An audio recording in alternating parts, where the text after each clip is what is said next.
In 2018, 4 softball players showed up to Penn State's Hazleton campus: Michaela Wildrick, Sky Esterly, Cassidy Lentz, and Sadie Heine. What was it like when you first showed up here and getting to know this group? Do you remember what it was like? Well, it was actually pretty easy because we all actually came from the Lehigh Valley. Me and Cassidy actually went to high school together, and then we played against Sadie and Sky throughout school and tournament ball.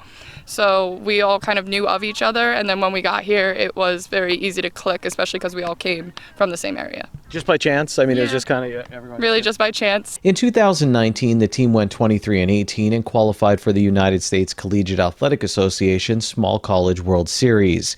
In 2020, their season was canceled due to the COVID-19 pandemic after only a handful of games. In 2021, once again due to the pandemic, they only played Penn State University Athletic Conference teams and lost in the first round of the PSU AC playoffs. In 2022, it was up to Wildrick, Esterly, Lentz, and Heine to set the tone and help continue a rich softball tradition at the campus. 4 seniors on the team, and some, so they really gave us a lot of good leadership.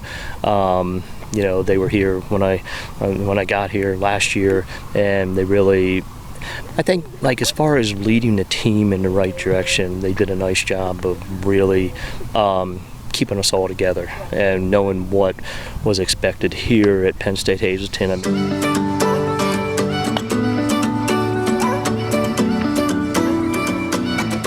Things got off to a cold start for the Penn State Hazleton softball team on and off the field. Freshman Tori Raybuck says at first the team didn't really talk, but then they took a trip to play in Florida. What breaks the ice a little bit? Florida? Yeah, living together in a house, forced to talk to people because you don't have a way out. Oh, I can leave now right after the game. You're like, oh, gotta go back to the house with them. So kind of broke the ice right then and there. We started out rough in the beginning, but as the season progressed, our errors got less, our communication got better, and that truly really brought us together in the end to the team that we are today. But it did start out rough, but I'm proud of how far we came. A cold spring didn't help. Second-year head coach Jeffrey Tome says figuring out who should play where was tough to do in the school's gym, plus it can be hard to start a hot streak on the field in near-freezing temperatures. That was a challenge this year because, it was always cold, always raining. I think we've had 5 outdoor practices this year, and being in the gym kind of isn't the best for softball, but yeah, that was a challenge. It makes you, when you're out in the cold, it makes you not really want to be out there, and then, you start thinking about other things, but finally it started to get a little warm, so I think that's what helped us get together. So we went to Florida, and in March, beginning of March, we were supposed to have 9 games. We only had 4. We played NAIA teams, which real tough teams. Anything from D1 athletes on the team, D2 athletes, and they're sitting there with 27, 28 girls on a team with all the depth, all the pitching depth and that kind of stuff, and we're coming out with our 15 roster squad. I think playing all these good teams, all the teams down there, the Wilkes of the worlds and that kind of stuff, got them prepared for what they're doing now. It was a little bit of a roller coaster, but then we put on a pretty good display to end the season here. The Nittany Lions started the regular season 3-9 and then went 12-5 the rest of the way. Strong pitching helped the team settle in on offense and defense. Lentz and Rebecca Baum led the way, with Esterly and Raybuck, who are both more known for their offense, pitching in as well. Funny story, the last time I pitched since college was in 8th grade.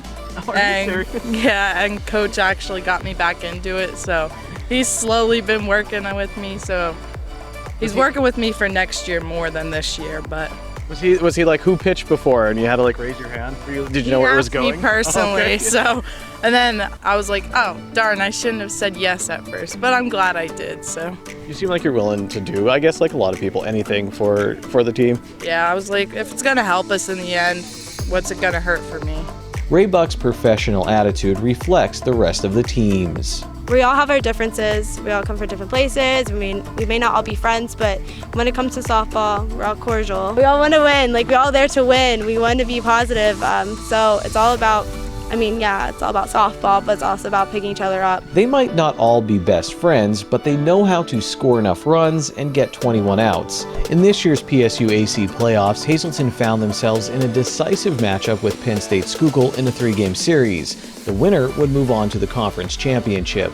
Lentz was in the circle for the local Lions. In the beginning, I was ready for it. I was super excited by inning 2 or 3. Started setting in. I'm like, you gotta put everything into it, because if not, this could be your last game. I was like, you need to go as hard as you can, and I pulled through, thank God. And so it worked out.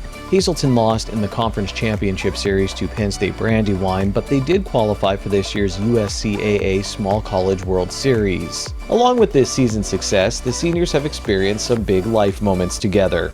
In a way, it was Lentz who presented Esterly with her first team All-PSU AC Outfielder Award in 2021. Did you think you were going to get that honor? Were you waiting on it, or was it kind of a surprise? It was a surprise because I didn't really know, because Cass came into my room and she was like, oh, here, this is for you. And I was like, oh, okay, thanks. Oh, cool. So you actually got something. It wasn't like you found out online or anything? No, yeah, I did get an award for it, yeah. Do you pride yourself on playing in the outfield? Is that something you're proud of?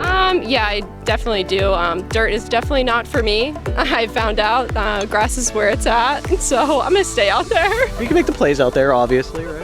Yeah, definitely. 4 years after showing up to Penn State Hazleton to play softball, the seniors all took their final college exam at the exact same time. It might not be that crazy of a coincidence, since 3 of them studied some form of criminal justice. For the longest time I wanted to do corrections, but recently from my one class I want to get into drug and alcohol counseling. Why is that? I mean, something just inspired you in that class? Or? Yeah, I would say that. Just like Sky said, I just want to help people, and that field is definitely, it needs a lot of people. Just even if I could help that one person, it would mean a lot to me. Thanks to a big win in the conference playoffs, the seniors didn't have to jump right into what many call the real world.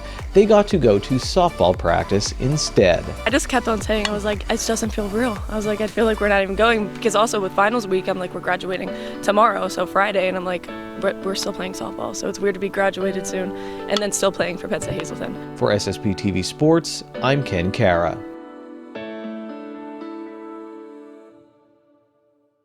Sports on SSPTV News is brought to you in part by the Lehigh Valley Health Network and MMI Preparatory School. Come see what they have to offer during their exploration days. You can also schedule a visit with their admissions director. Call 570-636-1108, extension 136, or email admissions@mmiprep.org.